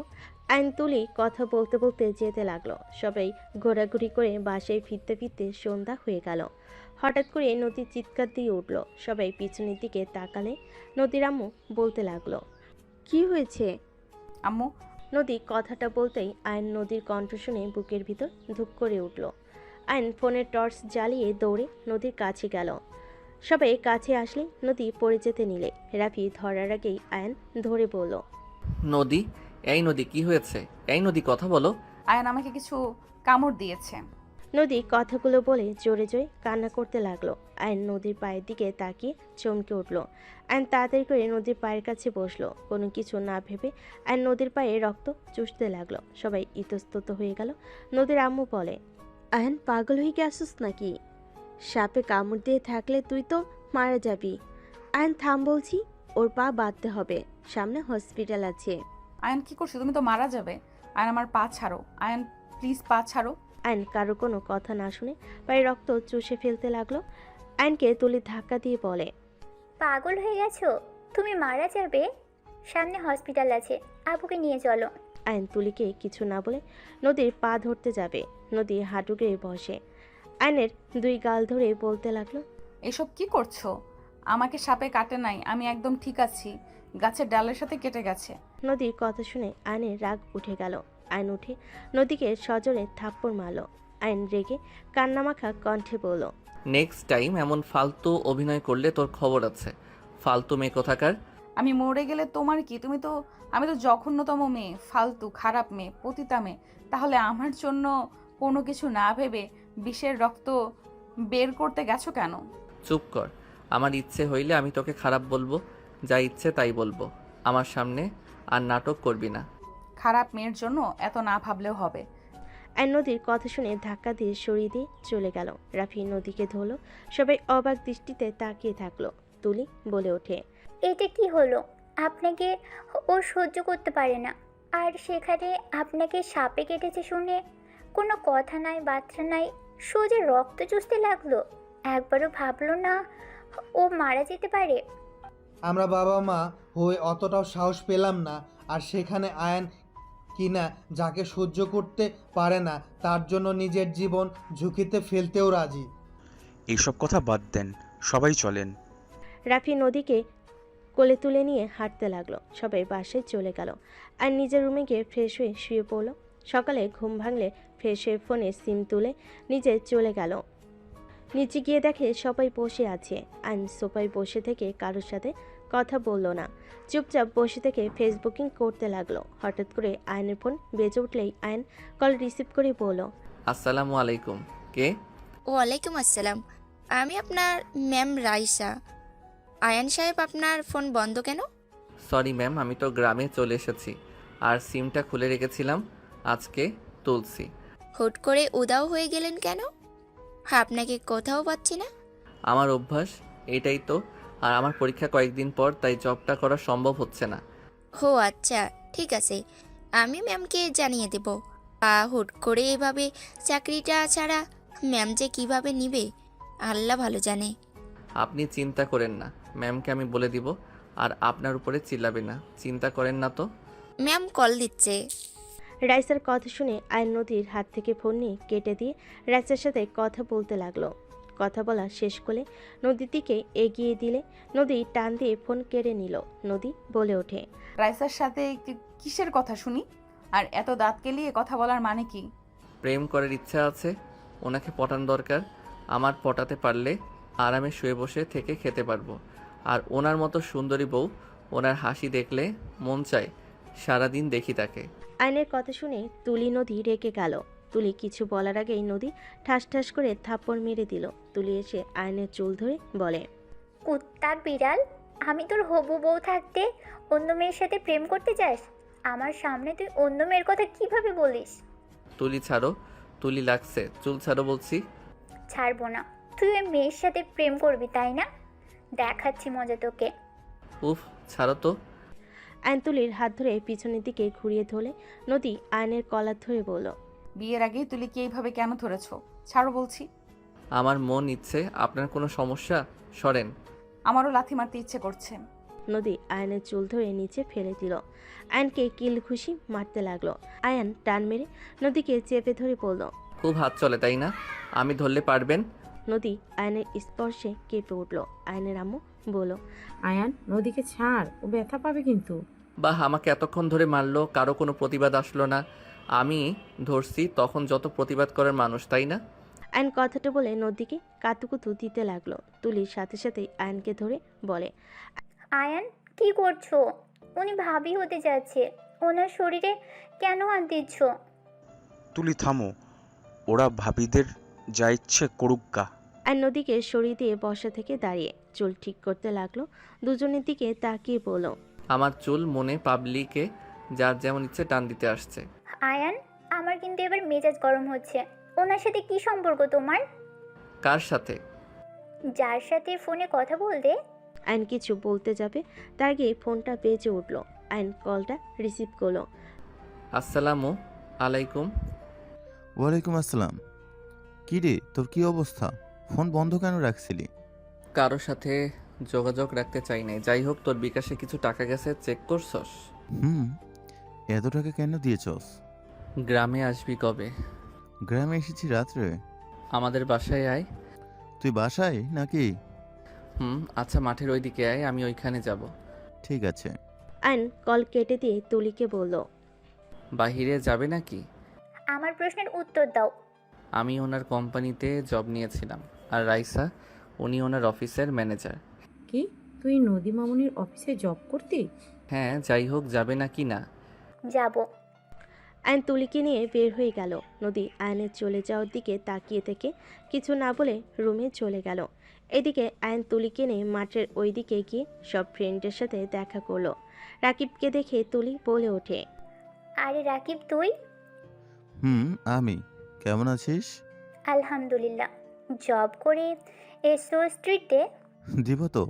আমি কি তোর মতো কিপটা নাকি? আমি কি গিফটামি করলাম? কি কিপটামি করছস তা জানি না, মন চাইলো কইতে তাই কইলাম। রাকিবের কথা শুনে সবাই হাসতে লাগলো। তুলি রাকিবকে মারতে লাগলো। আয়ান বলে ওঠে, নিথাম দুইজন। রাকিব, তোর সাথে কথা ছিল, আর তুলি তোমাকেও কিছু কথা বলার আছে। কি কথা? কি রে? কি, তোরা থাক, আমরা আসছি। আয়ন বাইকে উঠলে দুজন উঠে বসলো। নদীর পাড়ে তিনজন চলে গেল। তিনজন বাইক থামিয়ে নদীর পাড়ে বসে পড়ল। তুলি আগ্রহ নিয়ে বসে আছে। আয়ন বলে উঠল, আমি জানি না তুলি, তুমি রাকিবকে পছন্দ করো, আর রাকিবও তোমাকে পছন্দ করে, বাট ওই গরিবের জন্য ওই বলার সাহস পায় না। আয়নের কথা শুনে দুজন অবাক হয়ে তাকালো।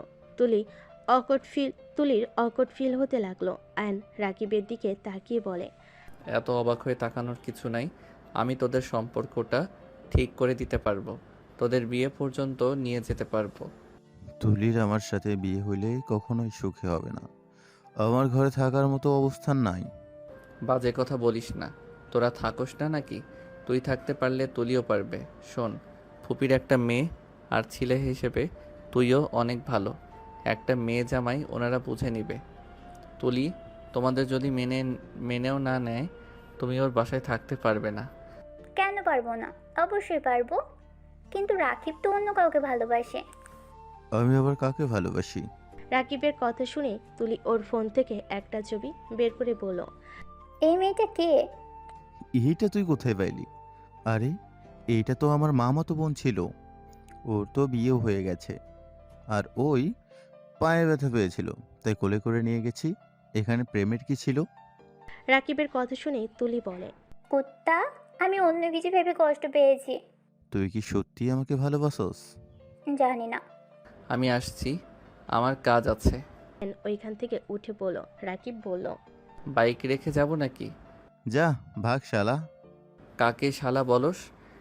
আমি তোর দুলাভাই লাগি, তুই তো আমার শালাই হবি। বিয়ে না করলে তোর কাজিনকে বিয়ে করে তোকে শালা বানাইতাম। আয়নের কথা শুনে দুজন অবাক হয়ে তাকালো। তুলি বলে ওঠে, তুমি বিবাহিত মানে? হ্যাঁ আমি বিবাহিত, বাকিটা রাকিবের থেকে শুনে নিও। বাই। আয়ান বাইকে উঠে চলে গেল। এদিকে রাকিব তুলি দুজনে ভুল বোঝাবুঝি শেষ করে মিল হয়ে গেল। আয়ান বাইক নিয়ে সোজা বাসায় চলে গেল। বাসার ভিতরে গেলে দেখে নদী আতিয়ার হাতে মেহেদি দিয়ে দিচ্ছে। রাফি আর সবাই পাশে বসে আছে।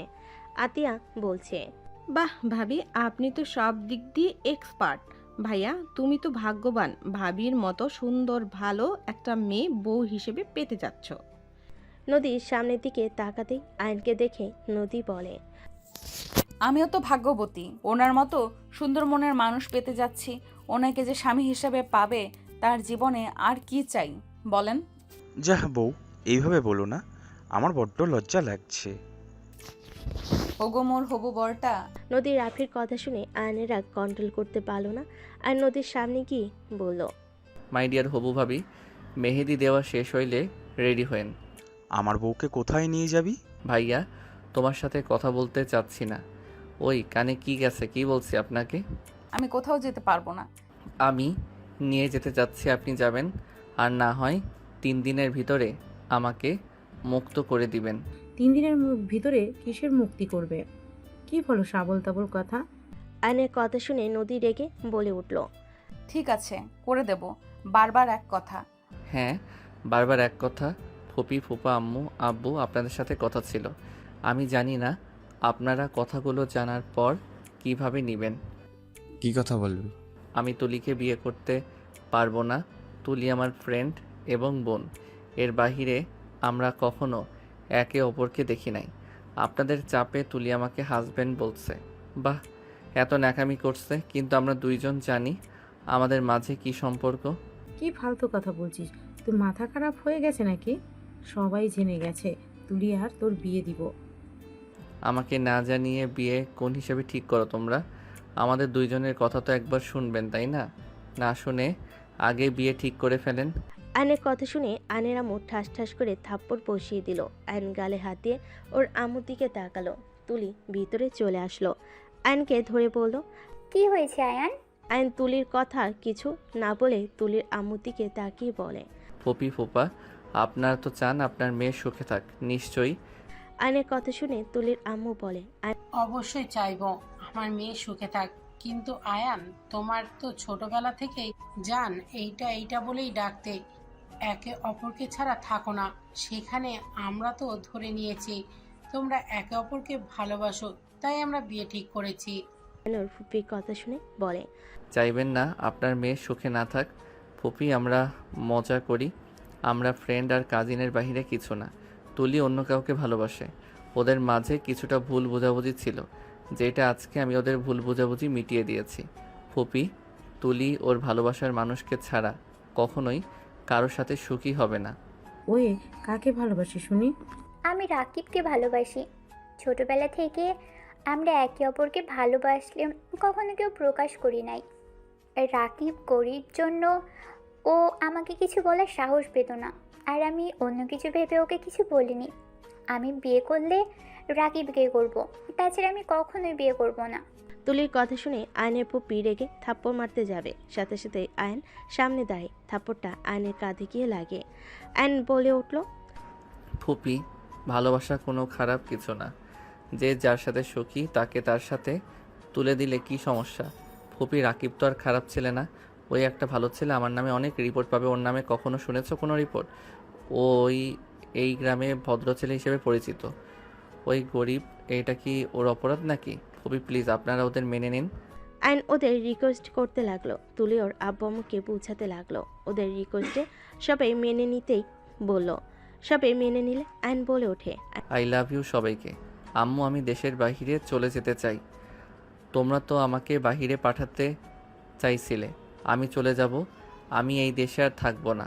হঠাৎ করে মন পরিবর্তন করি কেন? না, অনেক ভেবে দেখলাম তোমাদেরও মনও একটু রাখি। সবসময় তো আমার মতো আমি চলছি, এবার না হয় তোমাদের কথা মতো চলি। আব্বু, আমাকে লন্ডনে যাওয়ার ব্যবস্থা করে দিও।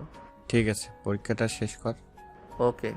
আয়ন চলে যেতে নিল। তুলি আয়নকে পিছন থেকে জড়িয়ে ধরে বলে, ধন্যবাদ। যা ভাগ, টিট দেওয়া বাদ দিয়ে আমাকে ধন্যবাদ দিচ্ছে। ওই, আমাকে তুই বলো কেন? সরি বন্ধুর বউ ভাবি। কথাটা বলে দুজনেই হাসতে লাগলো। নদী আয়নকে বলল, আয়ান, সবার কথা তো ভাবলে, কই আরেকজনের কথা তো ভাবলে না? তার কথা ভেবে রেখেছি। সেই সুখে থাক, সেটা আমি চাই। আমার শত্রুকে সুখে থাকার দোয়া করলে সেখানে সেই তো আমার প্রিয় মানুষের লিস্টে। তার ক্ষতি কিভাবে চাইবো? আয়নের কথা শুনে সবাই অবাক হয়ে গেল। আয়নের আম্মু বলে, কার কথা বলিস আয়ান? কেউ না আম্মু। কেউ নাই তাহলে? হ্যাঁ, নাই, কেউ নাই। আপনি নিজের ভালো চাইলে আমার সাথে এখন চলেন। আর যদি আপনি দেরি করেন, সেখানে আমার কোনো কিছু করার নাই। আমি ঢাকা চলে যাব খুব তাড়াতাড়ি। রাইসার সাথে রিলেশন করতে নাকি? নদীর কথা শুনে আয়নের রাগ উঠতে লাগলো। আয়ন রেগে পিছনের দিকে তাকিয়ে বলে, আমি কি আপনার মতো নাকি? যাকে পাবো তাকে ধরবো। আমার লাইফে ফার্স্ট একজন এসেছে, সেই সারা জীবন থাকবে। আপনার মতো আমি না যে মাসে মাসে মানুষ পাল্টাবো। আয়ান, কি ধরনের কথা বলছিস? আয়নের কথা শুনে নদী কান্না করতে করতে বলে, হ্যাঁ হ্যাঁ, আমি তো খারাপ। আমি তো দেহ ব্যবসা করে খাই। তুমি কেন আমার মতো হবে? তুমি তো অনেক ভালো। খারাপ তো আমি। সব জেনে নিজের ভাইয়ের জীবন বাঁচাতে চাও না কেন? তোমার ভাইয়ের সাথে বিয়ে ঠিক হয়েছে, সেখানে সবাইকে বলে দাও নাই কেন যে আমি খারাপ? আমার সাথে বিয়ে হলে তোমার ভাইয়ের লাইফটাই নষ্ট হয়ে যাবে। নদী, এসব কি ধরনের কথা বলিস? আয়ন, তোমাকে আমি অনেক সহ্য করেছি। আর না, তুমি আমার মেয়েকে যাই নাই তাই বলো। তুমি পেয়েছোটা কি? তোমার মনে যা আসবে তাই বলবে নাকি? আর ভাইজান ভাবি, আপনারা চুপ করে থাকেন, ছেলেকে কিছু বলেন না। কি বলবে? ঠিক বলে। আমি তো খারাপ মেয়ে, তাই আমাকে খারাপ বলে। আমি চুপ কর। আমি কি জানি না আমার মেয়ে কেমন? আয়ান, তোমার সমস্যা কি? তুমি আমাদের অফিসে জব করতে, ধরতে গেলে নদী তোমার বস ছিল, সেখানে তুমি ওর সম্পর্কে এত বাজে কথা কিভাবে বলতে পারো? তুমি আমার মেয়ের সম্পর্কে কতটুকু জানো?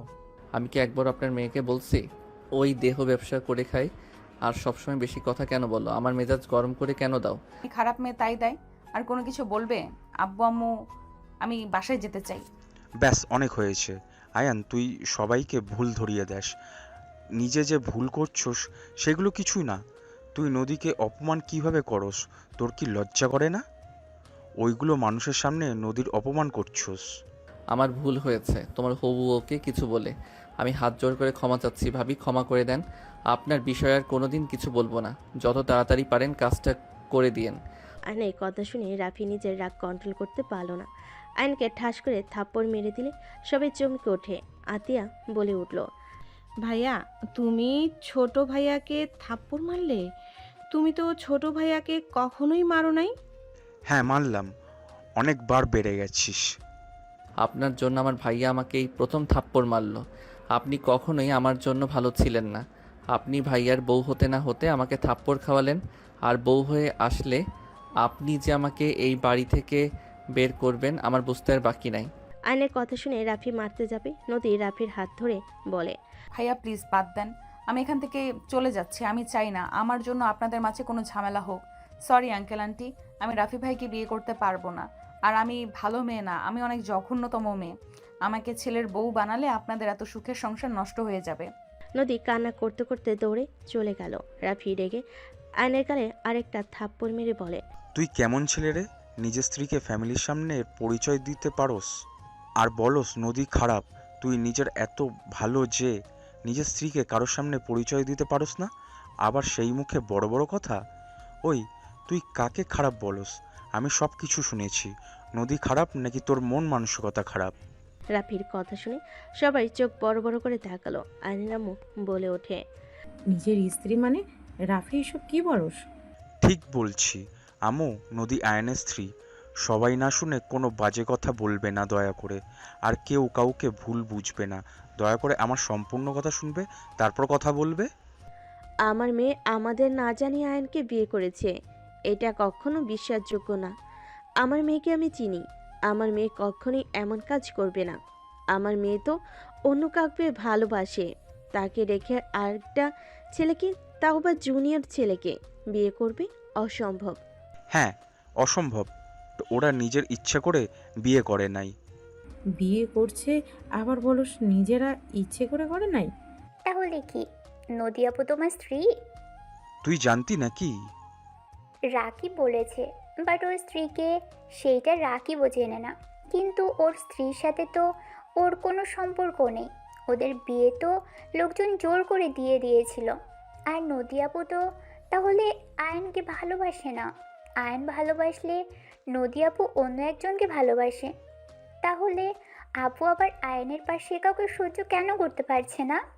আর আয়ান, তুই তো নদী আপুকে অনেক ভালোবাসিস, এমন ব্যবহার কেন করলি? জোর করে বিয়ে দিয়েছে মানে? আমি তোমাদের সব খুলে বলি। রাফি প্রথম থেকে সব কিছু খুলে বলা শেষ হলে আয়নকে বলল, নদীকে তুই যেমন ভাবছস ও তেমন না, বুঝতে পারছস? সবার লাইফে তো প্রেম আসে। কেন, আমি যে রূপাকে ভালোবাসতাম, আমি খারাপ জানার পরেও রূপা আমাকে আজও ভালোবাসে। অথচ আমি প্রতিবারই ওকে ঠকিয়ে গেছি, তাও আবার হাত ছাড়ে নাই। ওই আমার বিপদে পাশে থাকে, আমি বিপদে পড়লে ওই সবার আগে ছুটে আসে। আর সেখানে নদী নিজের ভুল বুঝে তোর কাছে ফিরে আসতে চাইলো, আর তুই তাকে খারাপ মেয়ে বলে গুণা করে দিলি। তুই জানোস ও আমাকে সব কিছু বলে দেয়, ওই তোকে ভালোবাসে, ও কাউকে বিয়ে করতে পারবে না। এসব যা দেখছো সব অভিনয়, তোকে জেলাস ফিল করানোর জন্য নদী আর আমি অভিনয় করছি। আমি ওকে বউ বললে লাস্টে মা আস্তে আস্তে বললাম। কি এত কিছু হয়ে গেছে, কেউ আমাদের কিছু জানাসনি? আর বুঝতেও দিল না? আয়ানের কথা বাদ দিলাম, ওই তেরা, ওই কাউকে কিছু বলে না, কিন্তু নদী তো একবার আমাদের বলতে পারতো। নদী কি বলবে আম্মু?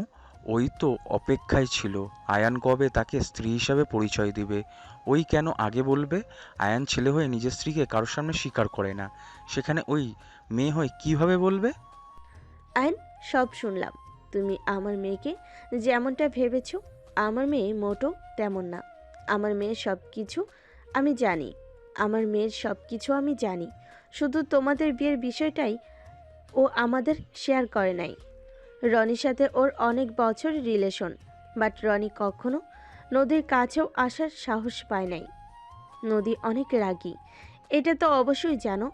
আমি মা হয়ে বিষয়টা বলতে লজ্জাবোধ হচ্ছে। আমার লজ্জাবোধ হচ্ছে। কিন্তু তুমি বিষয়টা নিয়ে নদীর সাথে কথা বলতে পারতে, এভাবে ভুল বোঝাবুঝি মিটিয়ে নিতে পারতে। আমি কি করব? আপনার মেয়ে তো আমাকে ভালোবাসতো না, আমাকে সহ্য করতো না, আমাকে কত অপমান করছে। আমি তারপর ওনাকে কিছু বলি নাই, বাট লাস্টে বিষয়টা আর মেনে নিতে পারছিলাম না, তাই আমি দূরে সরে এসেছি। কিন্তু ওই আবার এখানে এসে ভাইয়ার সাথে শুরু করে দিয়েছে। নিজের স্ত্রী অন্য এক পুরুষের সাথে এত ন্যাকামি করলে কার সহ্য হবে? ও তোকে রাগানোর জন্য এমন করতেছে, যাতে রেগে গিয়ে তুই সবাইকে সব বলে দোস নদী তোর স্ত্রী। বাট উল্টা তুই কি করলি? ডিভোর্স চাওয়া শুরু করছো। অত মাথা কাজ করে না। এখানে আবালের মতো দাঁড়িয়ে না থেকে ভাবিকে গিয়ে সামলাও। উনি মনে হয় লাগেজ গোছানো শুরু করে দিয়েছে নাকি? ভাইয়া, ভাবিকে যেতে দিও না। আয়নার এক মুহূর্ত দেরি না করে দৌড়ে নদীর রুমে চলে গেল। নদী বের হবে, সাথে সাথেই আয়ন নদীকে জড়িয়ে ধরে ঘরের ভিতর ঠেলে নিয়ে যেতে লাগলো। নদী বলতে লাগলো, এ ছাড়ো বলছি, আমাকে যেতে দাও। আয়ন দরজা লাগিয়ে দিয়ে বলে, জান যাও না, তোমাকে ছাড়া ভালো লাগে না। এই যে কান ধরছি, আর কোনো দিন তোমাকে বাজে কথা বলবো না, আল্লাহর কসম। আর কখনোই তোমাকে গালাগালি করব না। আমাকে যেতে দাও, আমার মতো খারাপ মেয়ের সাথে সংসার করতে হবে না, ছেড়ে দাও আমাকে। আয়ন নদীর পা জড়িয়ে ধরে বাচ্চাদের মতো করে কান্নার অভিনয় করে বলতে লাগলো, যাও না বউ, তোমাকে ছাড়া আমি একা থাকতে পারবো না। বিয়ে করে সিঙ্গেল থাকতে ভালো লাগে না। এইবারের মতো ক্ষমা করে দাও, আমাদের বাচ্চার কথা ভেবে ক্ষমা করো। আয়নের মুখ দেখে আর কথা শুনে নদী হাসি থামিয়ে রাখতে পারল না পেরে ফিক করে হেসে দিয়ে বলে, বাচ্চা কোথা থেকে আসলো? আয়ন উঠে বলল, ইয়াহু, আমার বউ হাসি দিয়েছে। আর বাচ্চা আসার জন্য তো তোমাকে দরকার জান। কথাটা বলে ধাক্কা দিয়ে খাটের উপর ফেলে দিল। আয়ান নদীর উপরে লাফ দিয়ে উঠে পড়ল। এখন আদর করি। আমি কিন্তু মন থেকে আদর করতে চাচ্ছি। আয়ানের বাচ্চাদের মতো কথা বলার স্টাইল দেখে নদী হাসি হাসি মুখে মাথা নেড়ে হ্যাঁ সূচক দিল। আয়ন খুশিতে নদীর ওপর ঝাঁপিয়ে পড়ল। নদী আয়নকে পাল্টা আদর করতে শুরু করে দিল। বাকিটা ইতিহাস।